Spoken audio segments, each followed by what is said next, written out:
আসসালামু আলাইকুম। আমি এই মুহূর্তে আছি নোয়াখালী কবিরহাট উপজেলার সুন্দরপুর ইউনিয়নের ২ নং সবিরপাক ওয়ার্ডে। ঠিক অল্প কয়েকদিন আগে এখানে মর্মান্তিক একটা ঘটনা ঘটে গেছিল। সেটা হচ্ছে বেসু নামে এক যুবককে নির্মমভাবে এখানে ঠিক এই গাছটার নিচে বেধড় নির্যাতনের মাধ্যমে তাকে মেরে ফেলা হয়েছিল। ছোট্ট একটি ঘটনা, সেটি হচ্ছে প্রথমে তিনি এখানে একটি মসজিদ আছে, মসজিদের দরজায় টোকা দিলে ইমামের মাধ্যমে বিভিন্ন এলাকায় একটা গুজব সৃষ্টি হয় যে এলাকায় চোর ঢুকছে। বেসু কিন্তু এই অঞ্চলে অর্থাৎ এই গ্রামে প্রায় ২০ বছর যাতায়াত করে তার নিকট আত্মীয় স্বজনের বাড়িতে। ওই গুজবের ভিত্তিকে ধরে এলাকার মানুষ জড়ো হয়ে তাকে চোর উপাধি দিয়ে এই গাছের সাথে বেঁধে তাকে মানসিক নির্যাতন করে তাকে মেরে ফেলা হয়। চলুন আমরা এলাকার স্থানীয় কিছু বাসিন্দার কাছে জেনে দিব বিস্তারিত ঘটনা। এই যে একটা মানুষকে মেরে ফেলা হয়েছিল, বিচার আপনারা থাকলে করবেন না, বিচার নহলে কেন নইল, বিচার নহলে তো মানুষ আরো উড়ে যাবে না। এটা শুনছে প্রতিবন্ধী ঠিকই তালা ধরে একটু লড়াচড়া করতে আছে আর কি। ইমাম সাহেব ফোন করছি, ফোন করার পরে ইমাম সাহেবের আলাপ আই বলে মানে একটা এই দোকান লইয়া দোকানে জাপটা উল্টের এমত অবস্থায় ধরে তারে ফিরে মারিয়ে ফেলে। আমরা শুনিনি, আমরা আর তার সাথে এখনো এমন সম্পর্কও নাই। এই ওই দোকান হইলো আমার বাগিনের দোকান। এইভাবে বুঝি হ্যাঁ চোর বলে সন্দেহ করছি, করার পরে তারা ধরি আইনে আসছে দিয়ে আইনের কাছে আইনের সবদ্ধ করুক। একটা লোকের ফিরে মারিয়ে লাগা এটা কোনো আইনে করো না। মানুষটা এখন আতঙ্ক দেখছেন, মসজিদ খালি, মসজিদ ফুরেই খালি। আজ আমরা মানুষ বিভিন্ন ছিলাম, আমি নিজেও ভয় হয়েছি। বিএফআইয়ের পুলিশ আইয়ের হঠাৎ করে আজ যদি সন্দেহ করি বই নিলে তো মান সম্মানের ব্যাপার করে না। আমি দেশে ছিলাম না তখন এটা ভাবা নিব, আমি নিজেও আইনি এই অবস্থায় মসজিদ খালি। এই যে আজকে একটা সহবরাত দেশে কোনো দেখছি না, মানুষের আনাগো না, সব ঠান্ডা। দেশে আসার পর এটা তো আসলে কেউ ভালো জানেন না, এদেরকে কেউ ভালো জানে না। তারা যে এই কাম করছে এটাতে খুব সবাই মনমান্তিক, কারণ এই ছেলেটার কারণে এখন দেশ ছাড়া হয়ে গেছে মানুষ। যারা এই কাম করছে তারা জীবনে শিক্ষা পাইছে, তারা কোনো অজ্ঞ লোক না।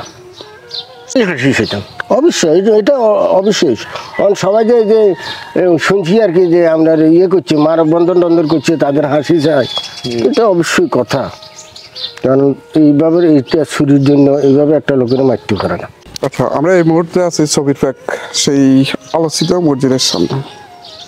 জহিরুদ্দিন বেসুরকে নিয়ে যে ঘটনা ঘটেছিল সেই ঘটনাটা আজকে এখন আমি তার নিকট আত্মীয় অর্থাৎ তার ভাইনা থেকে শুনবো, তার মুখে বিষয়গুলো।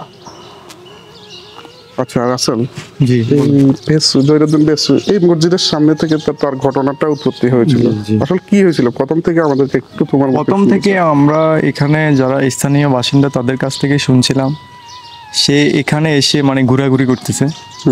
তারপর মসজিদের ইমাম সাহেবে তাকে দেখছিল, দেখার পরে সে কয়েকজন লোককে ফোন দিয়ে মানে চোর বলে মানে ফোন দিয়ে এনেছিল। আনার পরে তাকে চোর অপবাদ দিয়ে সামনে একটা দোকান আছে বলছিল যে সে দোকান এটাতে মানে ঢুকতে চেষ্টা করছে। কেউ বলছে এই কথা আর কেউ বলছে দোকানে ঢুকছে। এখন আপনার শেষে ওখানে স্থানীয় আপনার প্রায় 10-12 জন লোক ওকে মানে চোর বলে ওকে কুপিয়ে হত্যা করে। দফায় দফায় ওকে মানে মারা হয় বিভিন্ন ছুরি দিয়ে, তারপরে রড দিয়ে তাকে ফিটানো হয়। তারপর আপনার তার চোখগুলো ঘুঁড়ে দেওয়া হয়, 2 হাত 2 পা ভেঙে দেওয়া হয়। তারপর তার মাথায় যে মগজ আছে মগজ পর্যন্ত তারা বের করে ফেলছে। তারপর তাকে মানে সে ধরা খায়, তাকে নিয়ে যে আলোড়ন সৃষ্টি হয়েছিল যে সে চোর, এই বিষয়টা রাত কয়টা বাজে শুরু হয়েছিল? এটা আপনার ফজরের আজানের মানে সময়। জি জি, ওই সময়তে মানে তাকে চোর সন্দেহে এভাবে হত্যা করা হয়। আচ্ছা হ্যাঁ, এরপর আমাদেরকে সকাল তারা 9টা বাজে কল করে যে আপনাদের মানে একজন অ্যাক্সিডেন্ট হয়েছে, গুরুতর অবস্থা, আপনারা তাড়াতাড়ি এসে ওনাকে হাসপাতাল নিয়ে যান। ফোনটা করে কারা? ফোনটা করে ওখানে যারা মানে ওকে হত্যা করছে ওরা। আচ্ছা, ওর মোবাইল থেকে নাম্বার নিয়ে মানে কলটা দিছে আর কি আমাদেরকে। তো আমাদেরকে যখন বলছে, আমাদের যে আত্মীয় অ্যাক্সিডেন্ট হয়েছে বলছে, ওই আত্মীয়কে আমরা ফোন করি, আত্মীয় চট্টগ্রাম থাকে, উনি বলে যে কই, আমি তো বাড়িতে যাই নাই, আমি তো কোনো অ্যাক্সিডেন্ট হয় নাই। তো আসলে মানে ওনার কথা আমাদেরকে কখনো বলে নাই। আচ্ছা, একটু পিছনে আসবো। জি বলেন। তাকে নিয়ে যখন এই গুজবটা সৃষ্টি হয়, একজন চোর ধরা এসেছে এবং এলাকার মানুষ জড়ো হয়, জি। ঠিক ওই মুহূর্তে জহিরুদ্দিন বেসুর অবস্থাটা কি ছিল? ওনার অবস্থা আশঙ্কাজনক ছিল। মানে প্রথমে তো কিন্তু তার গায়ে মানে ইয়ে করে নাই, সবাই আসার পরে তো তাকে মারছে। সে কি মারছে। দৌড়ে পালাইছিল নাকি এখানে? না, সে দৌড়ে পালায় নাই, সে ওখানে মানে ওরা যখন মানে সবাই জড়ো হয়েছে, ও ওখানে দাঁড়িয়েছিল, ও দৌড়ে নাই। ওকে জিজ্ঞাসা করছে তোমার সাথে কে আছে, উনি বলছে যে আমার সাথে কেউ নাই। পরে ওকে দফায় দফায় মারতেছে, তোমাকে মেরে ফেলবো, তুমি যদি না বলো তোমাকে ফ্লাশ দিয়ে দাঁত উঠাই ফেলবো।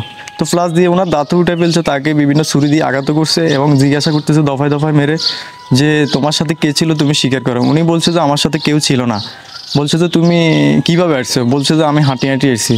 তো তুমি মিশুকে করে আসছি, মিশুক কোথায় রাখছো তুমি বলো। উনি বলছে যে আমি মিশুক চালাই না। হ্যাঁ, তারপর ওকে এর পরে আমরা ভিডিওতে দেখছি যে ওরে উড়াদুরা মানে ফিরতেছে, মারতেছে, লাথি মারতেছে, রড দিয়ে আঘাত করছে, দা দিয়ে কুফিয়ে জখম করতেছে। তারপরে ও শেষে ফানি ফানি বলে চিল্লাইতেছে। ওকে 2 হাত দিয়ে আপনার পিছনে যে গাছ ছিল গাছের সাথে বেঁধে রাখছে। আচ্ছা, পানি কি তাকে দেওয়া হয়নি? না, ফানিও দেওয়া হয় নাই। সে সেই সময়তে বলছিল যে আমাকে একটু ফানি দেন আর আমাকে আমার মায়ের কাছে নিয়ে যান আর আমাকে 4টি ভাত দেন, আমি বেশিক্ষণ বাঁচবো না। তবে তাকে মানে এই মোমেন্টটা কটার সময়? এটা হচ্ছে আপনার ধরেন স্থানীয় লোকজন বলছিল যে ওইটা আপনার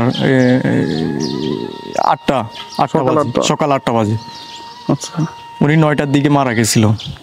ওনাকে এখান থেকে একটা মিশুক ছিল, মিশুকে করে উঠাই ওনারা মানে মিশুকের সাথে বেঁধে উনি মারা যাওয়ার অবস্থা, উনি মারা যাবে এই মুহূর্তে ওনারা মিশুকের মধ্যে উঠায়, ওনারা ধানের বস্তার মতো ফেলে ওনাকে ভালো করে বেঁধে ওনার গায়ের উপর 3 জন লোক ফাঁ দিয়ে বসে ওনাকে নিয়ে যাচ্ছে। উনি ওই সময়তে চিল্লাচিল্লি করতেছে, আমাকে বাঁচান, আমাকে বাঁচান, আমি মারা যাব। তারপর আমাকে একটু পানি দেন, আমাকে হাসপাতাল নিয়ে না, আমি মারা যাব, আমাকে 4টি ভাত দেন। তবুও ওরা এরকম করে যখন উনি চিল্লাইতেছে, ওনাকে আরও বুক বাই লাথি মারতেছে, বিভিন্ন আপনার রড দিয়ে ওনাকে আঘাত করতেছে। তাদের কি উদ্দেশ্য ছিল তাকে একদম শেষ করে ফেলা? তাদের উদ্দেশ্য ছিল মূলত তাকে হত্যা করে ফেলা। আমরা যতটুকু জানছি সে কিন্তু এই এলাকার সাথে তার 20 বছরের সম্পর্ক। 20 বছরের সম্পর্ক। আত্মীয়, খালা আর কে ছিল? এখানে তার আপন বোনের বাড়ি আছে, তারপর এখানে তার 2টা খালার বাড়ি আছে। সে এখানে নিয়মিত যাতায়াত করতো বিগত 20 বছর যাবৎ। তারপর আপনার সে মানসিক প্রতিবন্ধী, সেটাও এখানের এলাকার মানুষের চিনে জানে তাকে। আচ্ছা, মানসিক প্রতিবন্ধী সে কত সাল থেকে মানসিক প্রতিবন্ধী? সে 2020 সাল থেকে বুদ্ধি প্রতিবন্ধী ভাতা পায়। 2020 সাল থেকে? 2020 সাল থেকে। তারপর তার এলাকাতে আপনি গিয়ে জিজ্ঞাসা করতে পারেন, তার নামে এরকম কোনো ইয়ে নেই। সে মানসিক বুদ্ধি প্রতিবন্ধী এবং মানসিক সমস্যা, সে ঠিকমতো হিসাব নিকাশও জানে না। তারপর তাকে আচ্ছা, তার পরিবারে কে আছে? তার পরিবারের আছে তার একটি মা, 4 সন্তান, 2টি স্ত্রী বর্তমানে। আচ্ছা, তার পিতা নেই, পিতা মারা গেছে বিগত 27 বছর যাবৎ তার পিতা নেই। অত্যন্ত নিরীহ, অত্যন্ত অসহায় ফ্যামিলি। তার মা দুর্ঘটনায় হাত ভেঙে গেছে, খুব অসুস্থ। তার একটা স্ত্রী, ওইটাও দুর্ঘটনায় আপনার হাত ভেঙে গেছে। তারপর আরেকটা স্ত্রী আছে, ওইটাও প্রতিবন্ধী। প্রথম স্ত্রী আপনার সে মানে অত্যন্ত সহজ সরল, মানে আমার মামু আর কি। তো এই জন্য প্রথম স্ত্রী মানে চলে গেছে আর কি, মানে তাকে ডিভোর্স দেয় নাই। সে ওই কলোনিতে মানে সরকারিভাবে ভাষা দিছে, ওইখানে থাকে। তো তারপর সে আরেক জায়গাতে বিয়ে করছে আর কি। আচ্ছা, এখন সেকেন্ড ঘরে কি তার কোনো সন্তান আছে? না, সেকেন্ড বিয়ে করছে আজকে 2 মাস। এখানে কোনো ছেলে সন্তান হয় নাই। আমরা চাচ্ছি আমার মামাকে যারা হত্যা করছে, আমরা প্রত্যেকটা ব্যক্তির ফাঁসি চাই। আমরা আমাদের মানে উপযুক্ত বিচার চাচ্ছি, সবার কাছে আমরা বিচার কামনা করতেছি। কারণ আমার মামা যদি উপযুক্ত বিচার না পায়, তাহলে আমার মামা কখনো আত্মশান্তি পাবে না। এবং আমার মামা যদি উপযুক্ত বিচার না পায়, তাহলে তারা এই খুনিরা আরও বিভিন্ন নিরীহ মানুষদেরকে এইভাবে সন্দেহে হত্যা করবে। সেটা আল্লাহ পাক জানে, আমি শিওর জানি না। একটা দুর্ঘটনা হয়ে গেছে, এটা তো চোরকে কেন্দ্র করে হয়েছে। বিষয়টা হলো চোরকে কেন্দ্র করে হয়েছে। এতটুকু। আরেকটা বিষয় হচ্ছে, চোর যদি ধরা খায় সে কিন্তু সাথে সাথে পলায়। যেদিন বেঁচে কিন্তু স্টার্টে কিন্তু দাঁড়াইছিল, এই বিষয়ে শুনছেন কিনা?